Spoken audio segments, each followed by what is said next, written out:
अष्टावक्र जी जनक से जानना चाहते हैं कि क्या तृष्णा का भाव अभी भी जनक के भीतर है। ऐसा पूछकर बड़ी कठोर परीक्षा अष्टावक्र जी ले रहे हैं। जनक ने कहा कि तृष्णा भाव नाम मात्र ही संसार में बंधन का कारण है। मन सदैव विषयों की ओर भागता है। भौतिक पदार्थों, विषयों, सगे संबंधियों, देहाभिमान, धन संपत्ति, पद प्रतिष्ठा इत्यादि भोगों को चाहने की प्रवृत्ति ही तृष्णा है। मनुष्य वृद्धावस्था को प्राप्त हो जाता है, दांत टूट जाते हैं, दृष्टि कमजोर हो जाती है, परंतु विषयों की भोगने की इच्छा समाप्त नहीं होती।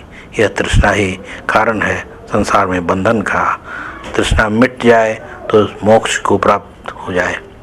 हे गुरु, जब मैं ज्ञान को प्राप्त हो चुका हूँ तो मुझ में तृष्णा का स्थान ही कहाँ है। अष्टावक्र जी जनक से प्रश्न कर रहे हैं कि कर्म एवं विचार का चित्त पर क्या प्रभाव पड़ता है, यह बता।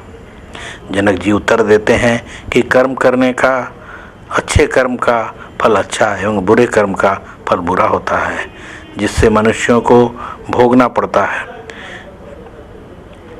इसी कारण उन्हें सुख दुख की अनुभूति होती है। फलतः चित्त में द्विगुणता हो जाता है। दोनों अवस्थाओं में मनुष्य विचलित इसलिए हो जाता है कि दुख के निवारण एवं सुख के प्राप्ति में प्रयास में लगा रहता है। केवल इतना ही नहीं, मनुष्य ने जो कर्म किए नहीं हैं उसके प्रति विचार उठने से भी उनके चित्त में द्वंद्व उठता है। उसे प्रतीत होता है कि मैंने यह कर्म किया एवं यह कर्म नहीं किया।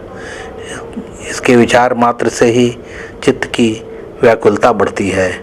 जनक कह रहे हैं, मैं तो निष्काम कर्म करने वाला हूँ और आपकी कृपा से मुझे चित्त में किसी प्रकार का द्वंद्व नहीं होता और मैं शांति को प्राप्त हूँ।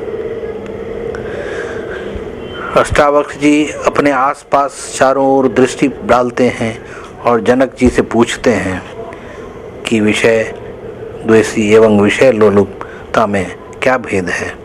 जनक जी कह रहे हैं कि विषय द्वेषी का दिल विषयों के प्रति आसक्त मनुष्यों एवं संसार के अनैतिक कृत्यों को गाली देने में लगा रहता है, अतः वे इस कारण अशांत हैं। विषय लोलुप तो धन संग्रह करने एवं दूसरों की संपत्ति को छीनने में ही अपना समय बिताता है, इस कारण वे भी अशांत हैं।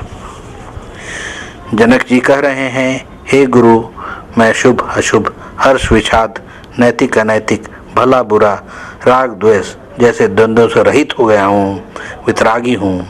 इस प्रकार मुझे शांति एवं मोक्ष प्राप्त है।